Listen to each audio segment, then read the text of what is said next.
Wrist injuries are perhaps the most common kind of injury for hand balancers, as well as bodyweight and calisthenics athletes. I do a lot of very high impact exercises on the wrists, and some of the most frequent comments that I get is something like "rest in peace wrists," "my wrist hurts just watching this," and "there's no way my wrists can ever handle this." I also get a lot of personal messages from people struggling with wrist pain, wondering how I'm managing this, and others just wondering how I was able to build up what they refer to as wrists of steel. So in this video, I will present to you all of my strategies, drills and exercises that I use in order to protect my wrists and prevent wrist injuries. Since I'm guessing that a lot of you who are watching this video is already struggling with wrist pain, I will let you in on some tips that might enable you to keep practicing your handstands or your planches during time of wrist injury.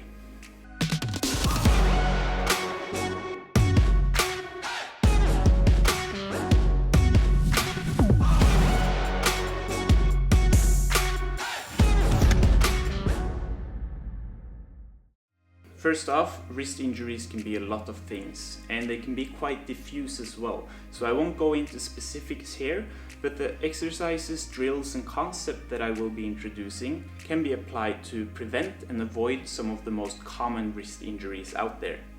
It's very important that your wrists are properly warmed up before starting to handstand or do other wrist heavy moves. You can check out my handstand and backbending specific warm-up, which is linked in the description. And the first thing I recommend regarding wrist injury prevention is increasing your range of motion as well as your strength in this range of motion. And this can be done by doing wrist strengthening exercises and wrist mobility exercises. The reason why I recommend this is that when you're in a handstand, your hand is 90 degrees on your forearm, and you really don't want this to be the limit of your range of motion. Because if it's on the limit of your range of motion, it means that there's a lot of pressure on the joint and on the ligaments. So what you want is at least a few extra degrees to work with here. You want this position to be a comfortable position for your wrists, and you want to be able to utilize your muscles properly in this position so that you don't get too much pressure on your joints and on your ligaments. For moves such as the plunge, your wrists is even more angled, and you need even better mobility and better wrist strength in order to prevent those wrist injuries. You also want some room for errors and unexpected things that might happen when you're in these positions. Because if something happens and you suddenly enter an unexpected position, you don't want this position to be too weak. For example, if you're in a handstand position and you suddenly fall in an unexpected manner, and the angle between your hand and your forearm gets much steeper than what you are used to. A simple way to work on this range of motion and this wrist strength is introducing different kinds of wrist push-ups. I mainly recommend 3 different exercises here. You have the first knuckle wrist flexions, you have the fingertip wrist flexions, and you have the wrist extension push-ups. All of these exercises can be made more difficult by adjusting the distance between your knees and your hands, ultimately leading to a knee-supported push-up position with straight hips. The goal here should actually be to do all of these exercises in a full push-up position. And where I see most people go wrong with these exercises is that they're not really pushing it. They just do the easiest variation, and they do this over and over and over and don't really get any stronger. You want to push it a little bit and try to actually progress in these exercises and develop more strength. Lately, I also realized that if you use a pair of blocks or something else to elevate your hands, you can go even deeper, and this will make the mobility exercise even more intense and the range of motion even bigger. But to me, it makes very much sense. I haven't experimented with this for too long of the additional range of motion. You can also do static wrist stretches in order to increase your range of motion, and you can even try and apply a little bit of PNF strategy to this stretching, but be careful. What I mean by this is that you get into your end range of motion and then you push back a little bit for a few seconds and then relax again. Since the wrist is a rather small joint, I don't want you to push this too hard, but it can be beneficial to apply it in a conservative manner. Another important thing is to listen to your body. If you, for example, just started out with handstanding, it will take some time to develop this kind of wrist strength. And doing too much too soon is usually not a good idea. When you start feeling the wrist pain lurking, try to step down the volume a little bit and readjust your routines accordingly. A way of upping up your training volume while at the same time minimizing the risk of injury is actually by introducing different kinds of equipment. So you can use different kinds of handstand grips in order to redistribute the load on your wrist, because these different grips will load your wrist in different ways. It will also stress your wrists in different ways and different places. In addition to doing handstands or planches or other hand balancing related moves on the ground, you can also do them using parallettes, you can use blocks, or you can use a straight bar grip, both pronated and supinated.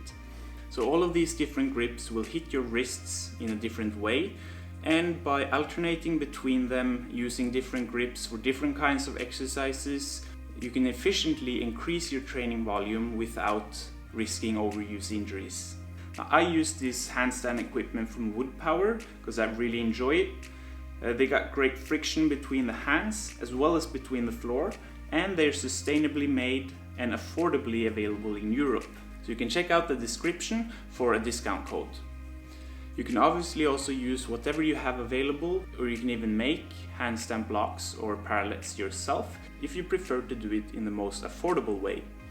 Now, if you happen to already have a wrist injury, there are certain measures to be taken in order to prevent the pain and keep on practicing. It may not be applicable to all cases, but in some cases you can fight through the injury without losing handstand progress. Now, this is also done by adjusting the grips that you do your handstands in. So in this case, we want to reduce the angle between our forearm and our hands to a less steeper angle in order to reduce the pressure on the wrist.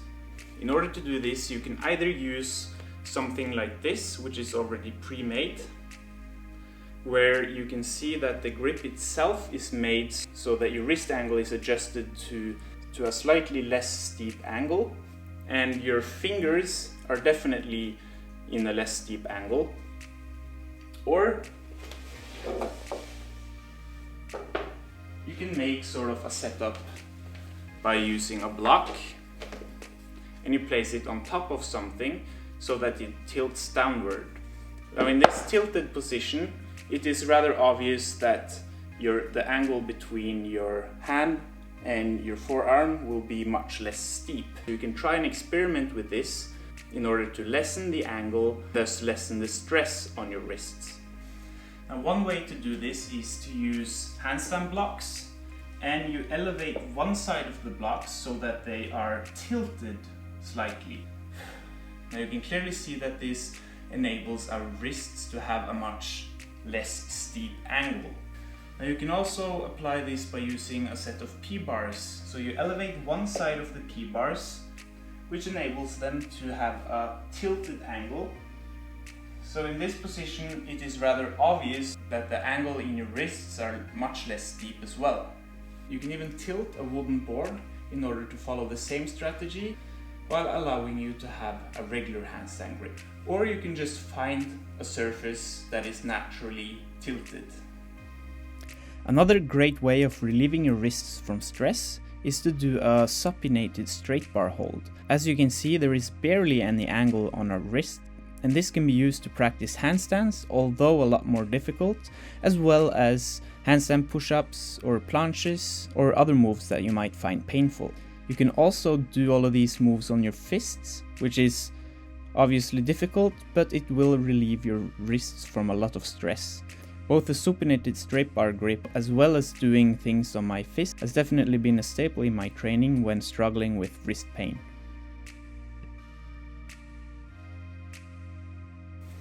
Now all of these modifications apply both for handstanding and for planches, as well as press to handstands or other wrist heavy exercises and drills. And all of the different kinds of grips will hit your wrists differently, so I suggest experimenting with the different kinds of grips and different kinds of elevations and tilting to find out which one works best for you. Or you could try all of them and alternate between them in order to distribute the load accordingly. So that's it for today. Hope you guys enjoyed this video, and if you did, hit that thumbs up, subscribe button, and let me know in the comment section what topics you'd like me to do videos on in the future.